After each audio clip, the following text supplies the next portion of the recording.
Thank you, Senator. Now we're going to go to Senator Barrasso. Madam Secretary, honest question. Do you believe that gas prices are too high?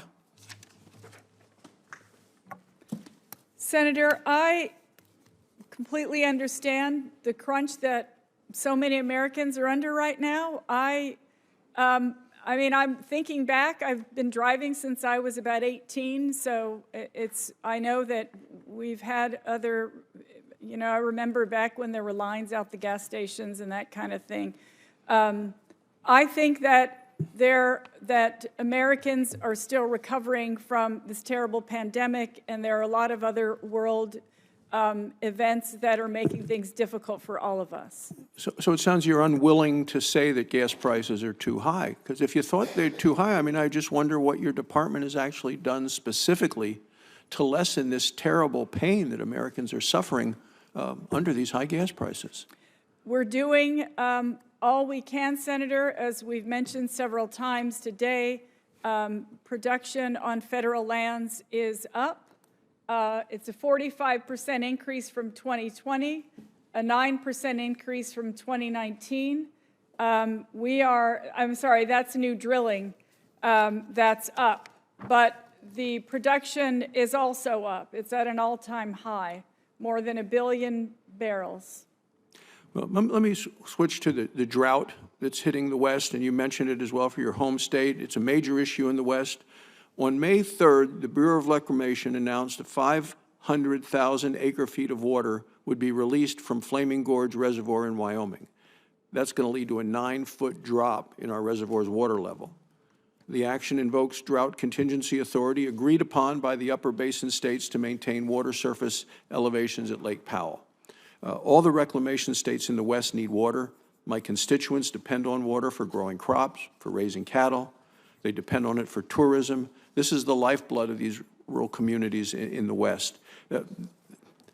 These aren't big cities. There are no small communities these small communities are just as important, if not more so important. Please answer yes or no. In making decisions regarding water in the West, and you're from the West, from New Mexico, can you commit today that you will actually prioritize rural communities? We prioritize rural communities in every way possible, Senator. And if I could just say very quickly that my team is in constant contact with those folks in rural communities, the tribal governments, local governments. We know that we have to make the best decisions possible. There just isn't enough water. In previous testimony, I don't have the time to do it, but thanks to Mr. Boudreau. I look forward to you can submit that in writing.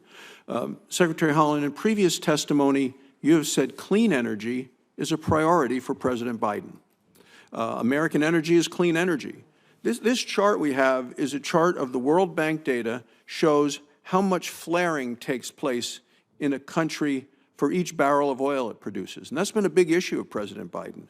As you can see, America is one of the most environmentally responsible producers in the world. But President Biden, he wants to go to Venezuela. Let's take a look. The intensity of the flaring that you and the administration and Democrats on this panel hate and say is bad. 18 times as much done in Venezuela as is done in the United States. The flaring rate in Iran is 7 times higher than it is in the United States. So why is President Biden begging, truly begging our enemies for more dirty oil while you limit production of cleaner American oil on public lands at home in America? Senators, certainly the decisions such as dealing with foreign countries is left to President Biden and perhaps the Secretary of State. Well, I'd recommend then that you, if he continues to talk about this, that you clarify for the President and clarify his understanding, because you are the Secretary of Interior. You've made statements about wanting to produce clean energy, and it seems that we do a much better job here in the United States than any of the rogue nations that President Biden seems to be going hat in hand to and begging for energy to help supply our country with energy we already have right here. But your department and this president and this administration will not allow us to get out of the ground. Thank you, Mr. Chairman. Thank you, Senator. I'm going to have to go vote. Senator Barrasso.